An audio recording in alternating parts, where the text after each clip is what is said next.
Merhabalar, ben Yüksel, kanalıma hoş geldiniz. Bu videoda bu güzel çantayı anlatmaya çalıştım. Adım adım her bir aşamasını gene e, polyester rafya iple zemini çalıştım. Kafes zemini. Üzerine tığ işi zincirle bu sefer farklı bir desen çalışarak kış için çok güzel bir çanta hazırladım. Kadifemsi bir görüntüsü var. Sıcacık. Tabii siz istediğiniz renklerle çalışabilirsiniz. Kış renklerine uygun biraz sonbaharı anımsatan renkler kullanmak istedim. Gerçekten çok güzel bir çanta oldu. Formu da harika oldu. Geniş, kullanımı çok pratik. Şuraya bir çıt çıt dikeceğim. Öyle düşünüyorum. Fermuar dikmeden kullanmayı düşünüyorum. Bir astar, bir çıt çıt yeterli olacak. Ve çok kolay. En fazla 2 günde örüp kullanabileceğiniz bir model. Kullandığım ipleri zaten gösterdim videoda. 35 gram kadar, yani 100 gramlık ipten 35 gram kadar kullandım her ikisinden. Bu koyu yeşili biraz daha fazla kullandığım için ondan da 60 gram kadar gitti. Yani birer yumak yetiyor, fazlasıyla artıyor. Kalanından da başka projeler hazırlanabilir. Çok fazla ip harcamayan ve çabuk biten kolay bir örgü. Hadi başlayalım. Önceki 2 videoda bu polyester rafya ipini kullanmıştım. Biraz daha ince ve 2,5 milim tığ kullanmıştım. Bu daha kalın. O yüzden 5 numara 3 milim tığ kullandım. 3 milim. Ve gene 6 milim iyi gelir diye düşünüyorum üzerine işlemek için. Deneyeceğiz. İnce kalırsa biraz daha kalın tığ kullanabilirim. Şimdi şu zemini gene ben çalıştım. Çünkü çok basit. Ufak bir parçada nasıl ördüğümü hemen gösteriyorum. Bu çantayı 168 ilmek üzerinden ördüm. Siz daha da geniş yapabilirsiniz. Ufak bir modelini çalışmak için bir miktar zincir çekiyorum. Çok basit bir model.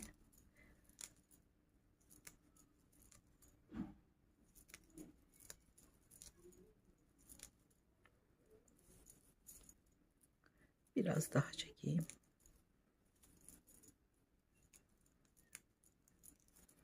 Şöyle zinciri çektikten sonra döndürmeden zinciri bu şekilde muntazam tutarak başladığım zincire bağladım. 1 2 3 zincir, bir tane atlıyorum, diğerine bir tane atladım, diğerine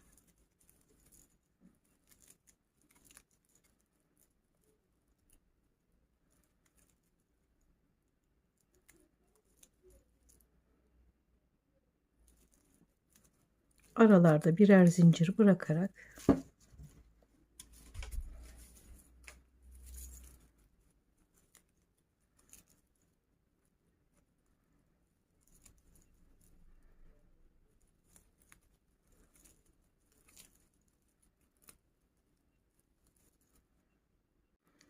sıra sonunda bir zincir çekip ilk trabzana bağladım.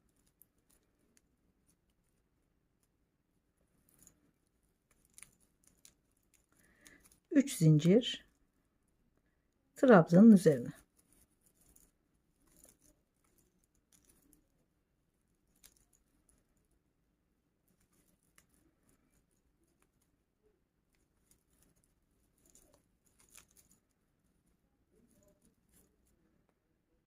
Bir sıra daha ördüm. Şimdi şurada bir sık iğne sırası var. Bir zincir, aynı ilmeğin içine boşluğa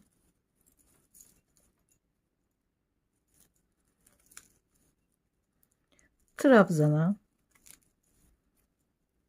boşluğa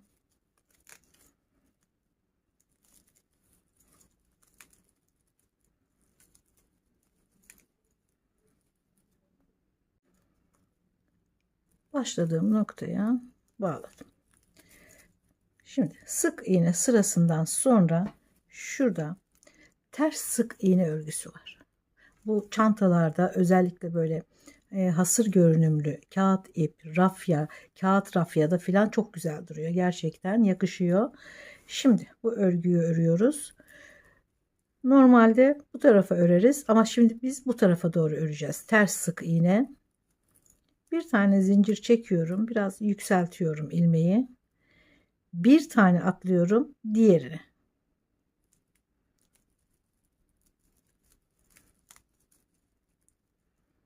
Bir tane atlıyorum diğerine.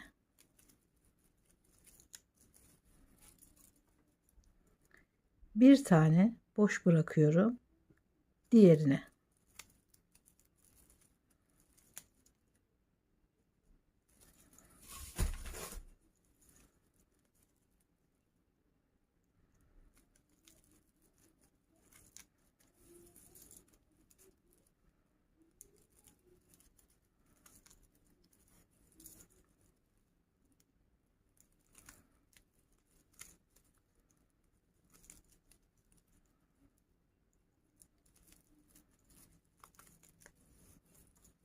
Gerçekten çok yakışıyor bu örgü. Özellikle çanta örgülere.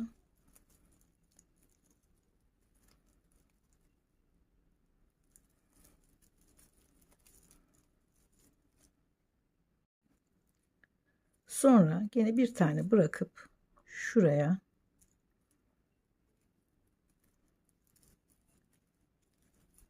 ipi kesiyoruz.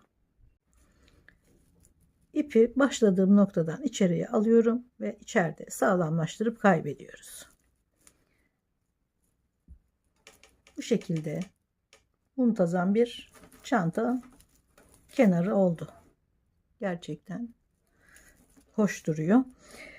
Bunu kafes sayısı şöyle çevresi 78 tane kafes üzerinden ördüm.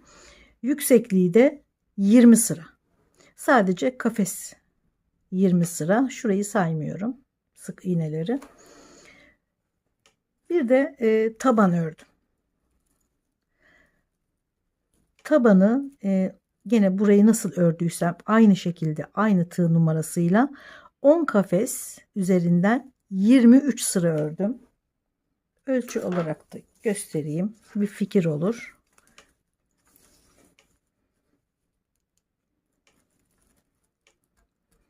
...37 santim uzunluğu, 12 santim genişliği. İstediğiniz ölçüde yapabilirsiniz. Tekrar söyleyeyim. Bu taban bittikten sonra etrafına sık iğne geçtim. Tabandan başlayan çantaları nasıl örüyorduk? Tabanı ördükten sonra köşelerde artışlar yapıyorduk. Aralarda artışlar yapıyorduk. Sonra çanta duvarlarını örmeye başlıyorduk ki bu artışlar güzel bir form kazandırsın çantaya. Şimdi aynı arttırmayı ya da şimdi tersini yapacağız. Eksiltmeyi gene yapmamız gerekiyor. Yoksa çanta güzel durmaz. Gerçekten sökmek zorunda kalırsınız. Bu eksiltmeyi yapmazsanız. Şu 142 ilmek var etrafında. Aynı şekilde burada da 142 ilmek var. Eksilttim. Şuradaki arttırmayı anlatayım.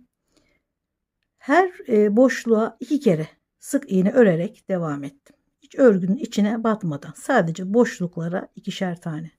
Köşeye geldiğimde örgüye battım. Hem buna hem buna ve araya 5 tane sık iğne.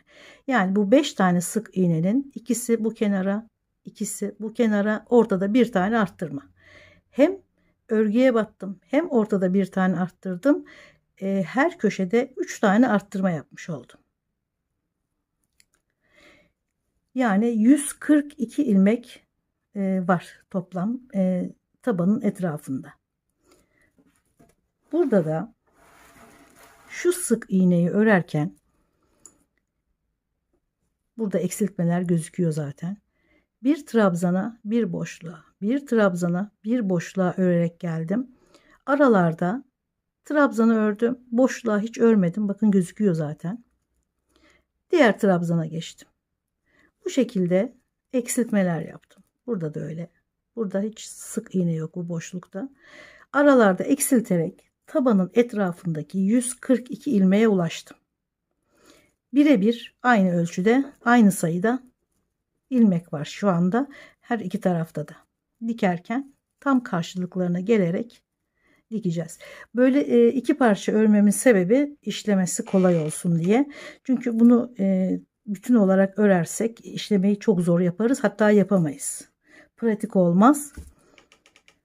Evet, çantanın zeminin anlatımı bu kadar. 10 numara 6 milim gözüküyordur herhalde. Şöyle, evet. Eğer küçük gelirse 1 ya da yarım milim daha kalıntı kullanabilirim.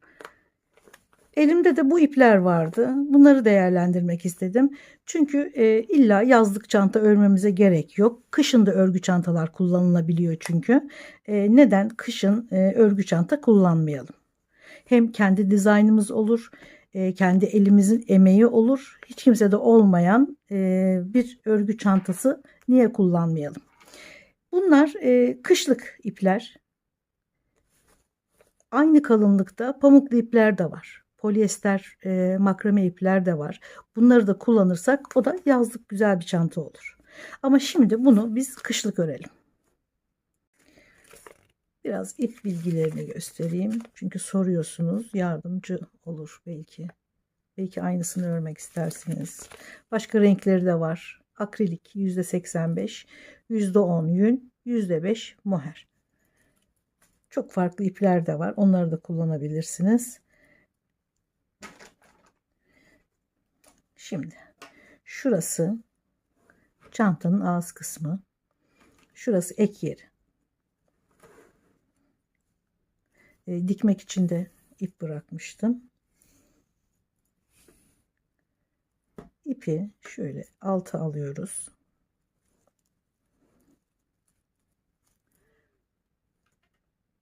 Şu ek yeri hemen şuradan, fakat şuraya daha ince bir tığ alsak daha iyi olur.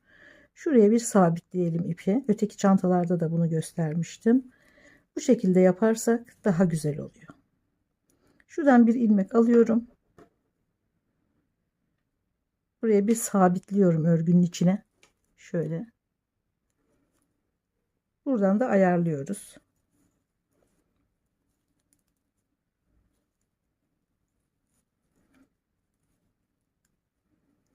Fazla ip gelmesin diye onu birazcık küçültelim.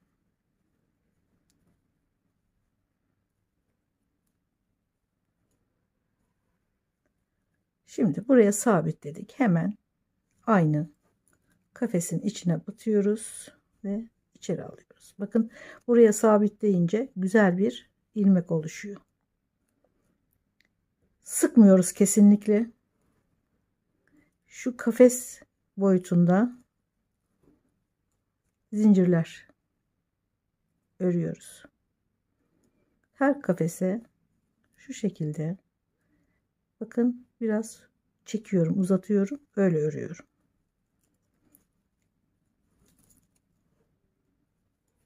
Buna dikkat etmezsek şu ördüğümüz zemin küçülür, sıkar ve büzüşür. Güzel de durmaz. Bunu önlemek için mutlaka şöyle ipi çekiyoruz.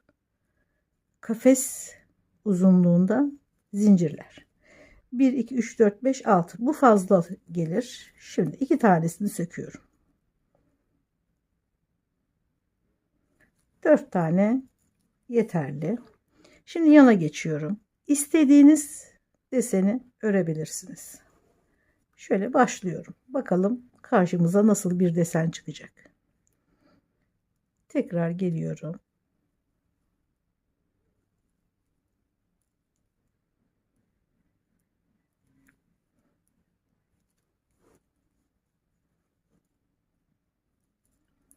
Şimdi tekrar yana geçiyorum.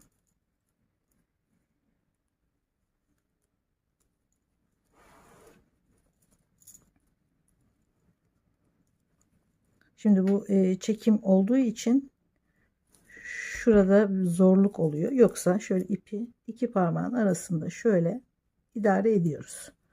Burada biraz zor oluyor.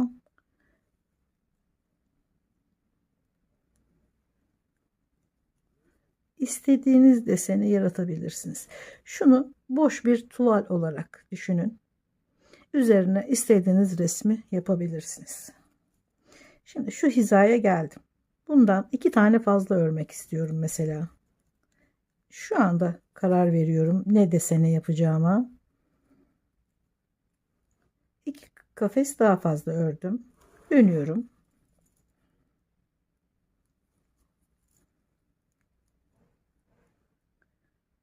Tekrar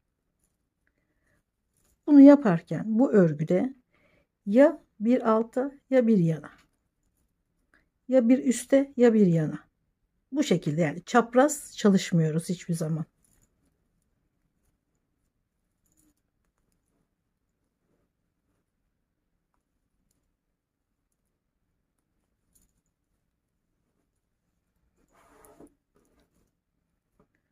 Bir desen oluşuyor. Şimdi bir kere daha yan tarafa geçelim. Gene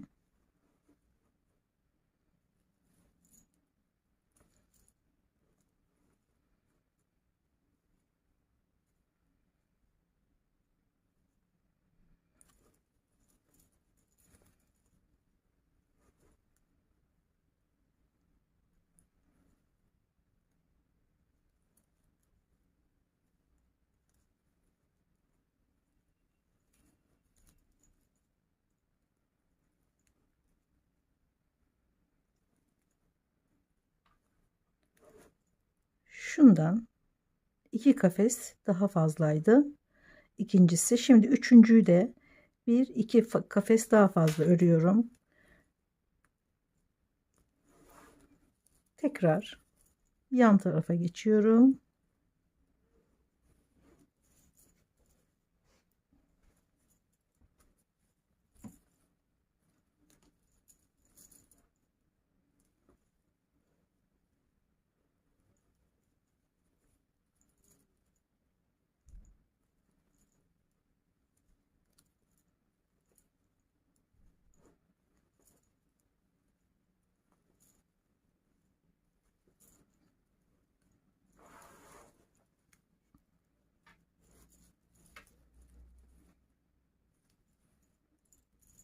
İplik de kalın olunca güzel kapladı kafesleri.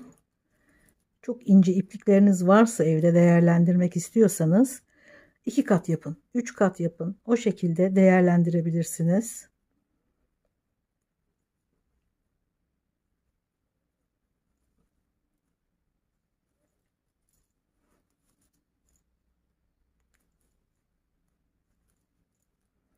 Şimdi 3 tane yeterli. Çünkü devam edeceğimiz için 1, 2, 3 renk kullanacağımız için sanırım bu kadar. Kaç tane ördük? 1, 2, 3, 4, 5, 6, 7, 8. Şimdi şu hizaya kadar örüyorum.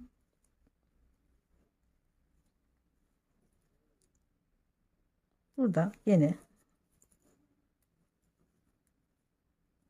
geri dönüyorum.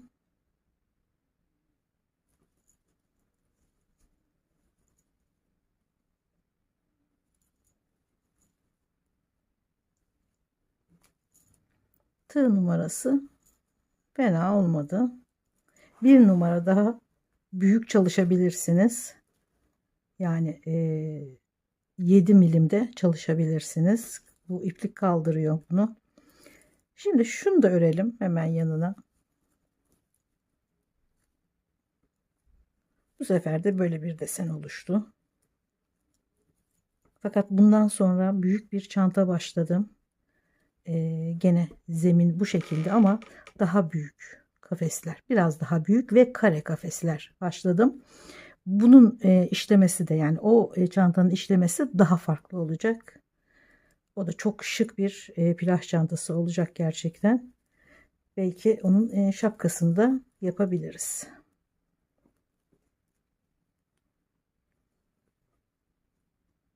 Pardon. 2 tane, yani şu hizada olacak. Şöyle. Ben bunu iyi anlaşılsın diye hepsini simetrik olarak yapıyorum. Ama siz istediğiniz kadar uzatabilirsiniz. Birini uzun, birini kısa, birini ondan uzun. Yani nasıl çalışırsanız olur. Ben sadece kafa karışıklığı olmasın, net görünmesi açısından biraz simetrik çalışayım dedim. Yoksa dediğim gibi boş bir tuval olarak düşünün. Tığ, ipi elinize alın, rengarenk yapın, tek renk yapın, canınız nasıl istiyorsa. Şimdi gene bir yana geçiyorum.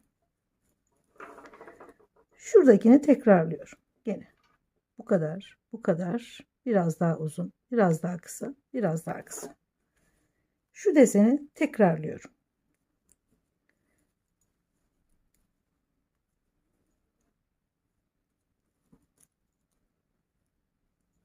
İpliği uzatmadan örmeyin sakın. Yoksa şu zemin örgüyü bozmuş oluruz. Şuraya kadar örüyorum. Sonra şuraya kadar örüyorum. Buradaki ilmekler kadar aynı deseni çantanın tamamına işliyorum. Şurası ek yeriydi. Şuradan şu noktada başlamıştık örmeye. Şöyle yan tarafa geçip aşağı indik. Şu yan tarafa geçtiğim kafesin hemen üstünden başlıyoruz örmeye. Şu başlangıç olan sıranın üstündeki kafese değil, yan tarafa. Şurada yan tarafa geçtiğimiz kafesin üstüne. Şuraya sıkıştıracağım ipi. Buradan örmeye devam edeceğim. Şuradan bağlarsanız, buradan başladım örmeye, gene buraya bağlayayım ipi derseniz desen denk gelmez, öremezsiniz o şekilde. Mutlaka başladığımız noktanın yanındaki kafes, yani dönüş yaptığımız kafesin üzerinden başlıyoruz.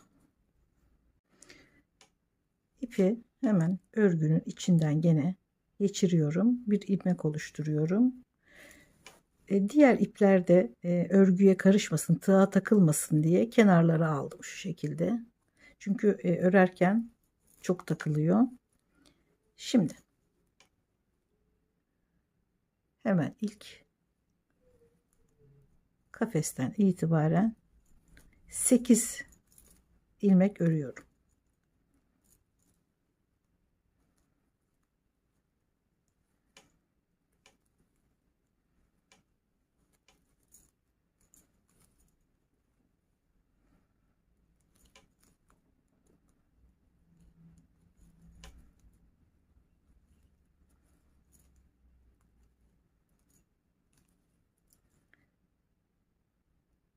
Sekiz tane. Yan tarafa geçiyorum.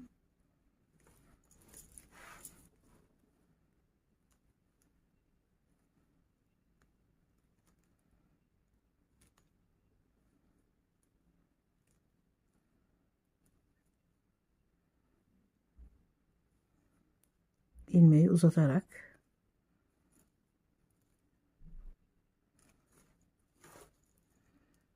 yeşil örgü bu kafeste. Şuradaki bizim ördüğümüz, yani örmemiz gereken son kafes. Yana geçiyorum. Yine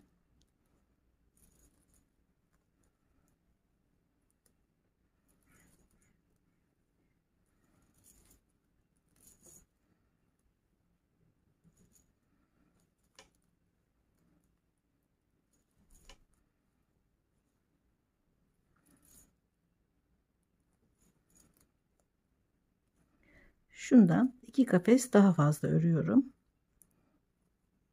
Şuradayız. 1 2 şuraya kadar.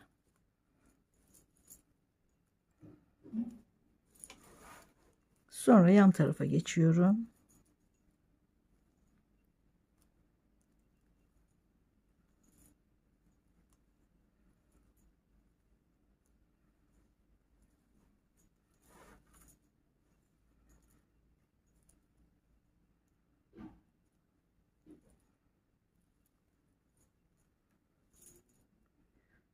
son kafesimiz. Buradan itibaren yeşil ip başlıyor. Yine yan tarafa geçiyorum.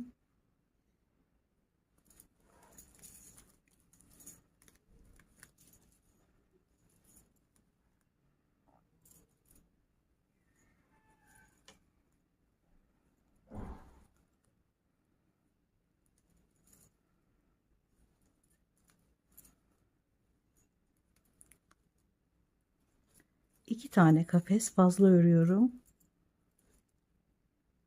1 2. Tekrar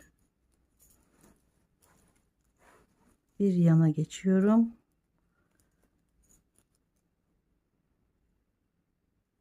Bu sıradaki, yani şu renkteki, bu bizim en uzun örgümüz. Yani şunlar, şu uzun örgüler.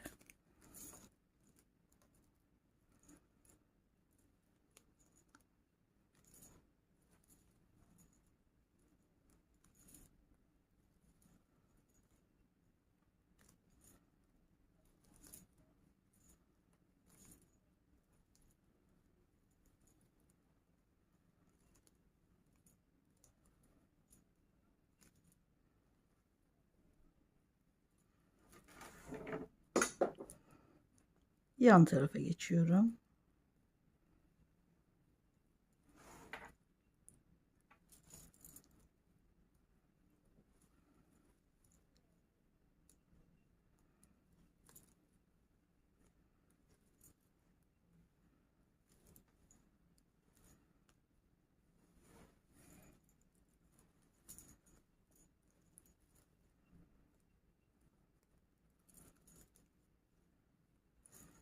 Şimdi 1 2 kafes aşağıda bırakıyoruz örgüyü.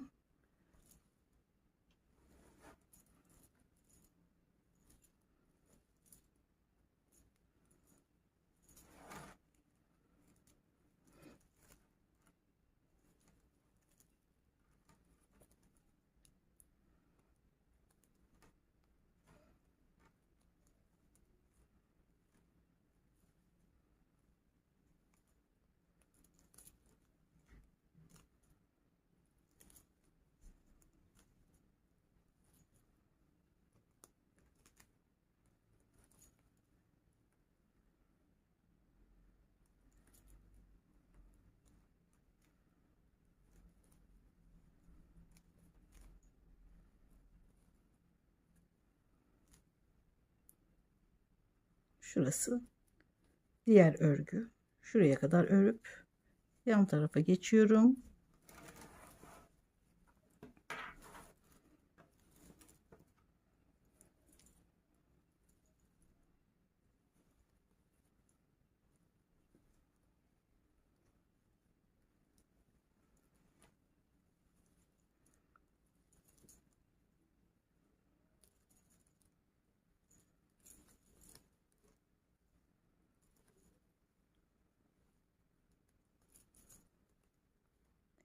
Bir iki kafes bıraktım.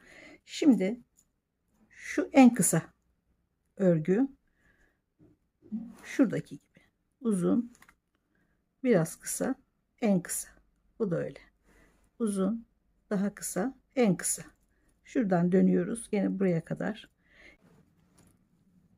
Aynı şekilde burada ördüğümüz gibi. Şimdi gene şu hizada, sonraki bu hizada deseni takip ederek bu sırayı da tamamlıyorum. Tığ işi zincir örgüyü bitirdim. Şöyle yakından göstereyim. Çünkü bundan sonrası çok basitti. Şurada başlangıç noktası, şöyle. Şu açık yeşille örgüye şuradan başladım. Göstereyim bakın. Şuradan başladım. Şu da bitiş. Sırayı bitirdikten sonra burada bitirdim. Başlangıç noktam şurası. Her zaman başladığımız gibi, yani şu 3 bölümü de nasıl ördüysek aynı şekilde şurada 2 tane kafesin şu tarafında başlıyoruz. Sonra geldim. Şurada bitirdim. Sonrasında şu ağız kısmının hemen altına yine böyle düz bir örgü. Sonra taban kısmına da aynı örgüden ördüm. Düz. Tamamına. Sonra 3 kafes çantanın sapını ördüm. Siz isterseniz hazır sap da kullanabilirsiniz. Ben bu şekilde örmeyi tercih ettim. 3 kafes ördükten sonra üzerine gene tığ işi zincir ördükten sonra şimdi dikişini de göstereyim hemen. Çok basit bir örgü. Çok basit bir teknik çünkü.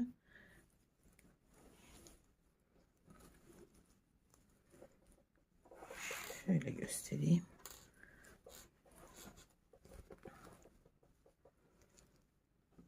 Tam ortaladım. Şuradaki bakın ek yerini tam ortaya verdim şöyle. Aradaki 1 2 3 4 5 desenin şöyle ikinci desenlerine sapı diktim. Hemen bir tane bırakmıştım nasıl diktiğimi göstermek için. Şöyle.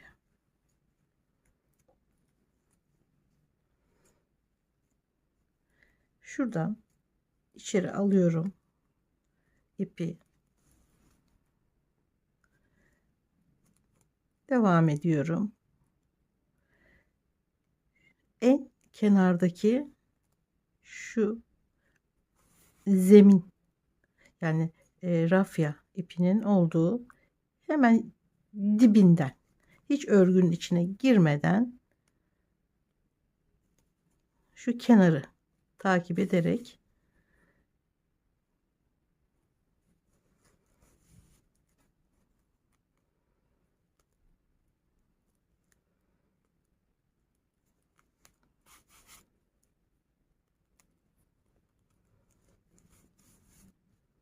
şöyle ortadan da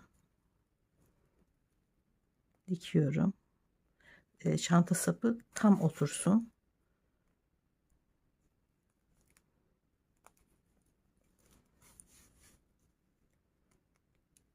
Şöyle kenardan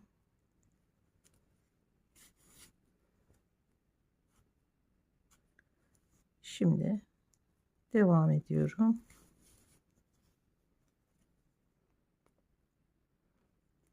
Bunu böyle bir sıra diktikten sonra bir sıra daha geçebilirsiniz. Ama sağlam bir ip olduğu için bir kere bile dolaşmak yani dikerek ya da şöyle iğne ardı tekrar geri dönerek bir sıra dikmek yeterli oluyor.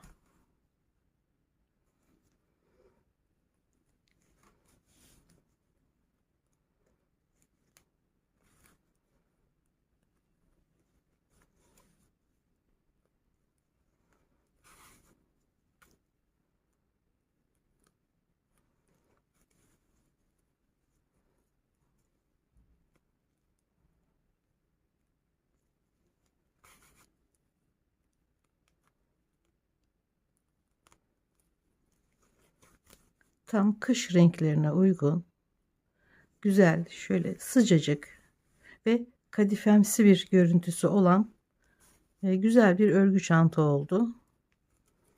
Ben bu kış bunu bayağı bir kullanırım. Şurada hemen aralardan yürütüp kaybediyoruz ipleri. Bu şekilde çanta saplarını da dikiyoruz.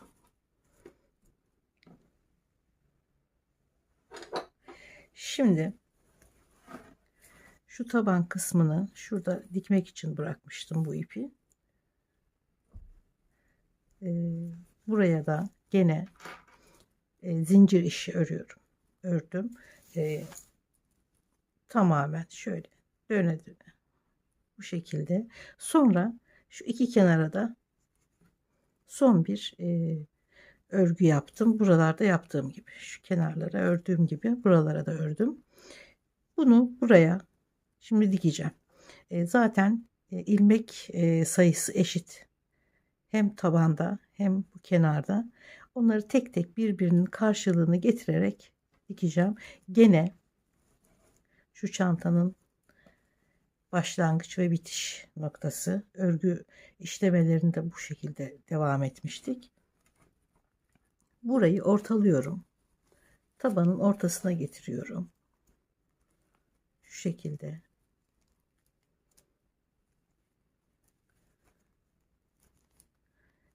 Ek yerinin tam ortasına gelecek. Böyle dikmeye başlıyorum. Ve diğer tarafta aynı şekilde hemen dikelim şimdi. Şöyle kabaca bir tutturdum. Sabit durması açısından. Şurada örerken bıraktığım ipi birbirine yakın olan şuradaki ipleri alıyoruz. Şunları. Şöyle. Şu ilmeğin tamamı biz buraları örüyoruz. Her iki taraftan da. İlmek sayısı her iki tarafta da eşit olduğu için tek tek birer birer batıyoruz hiç atlamadan.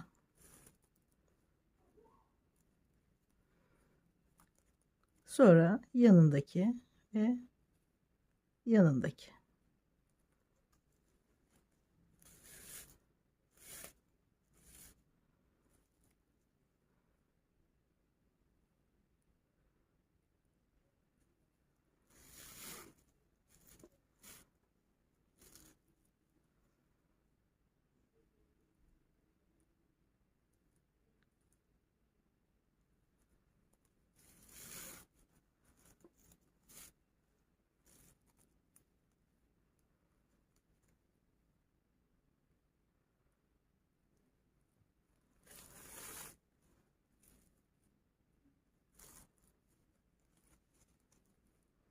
Bu şekilde tamamını dikiyoruz. Gayet sağlam, geniş ve çok muntazam bir çanta oldu. Şimdi terzide bir astar diktirmeyi düşünüyorum. Ve fermuar belki diktireceğim. Belki sadece şöyle manyetik bir çıt çıt. Çünkü ben kolay açılan çantaları seviyorum. Şuraya bir çıt çıt benim için yeterli. Umarım beğenmişsinizdir. Videolarımı beğeniyorsanız ve bundan sonrakileri de izlemek isterseniz beğenmeyi ve abone olmayı lütfen unutmayın. Görüşmek üzere. Hoşça kalın.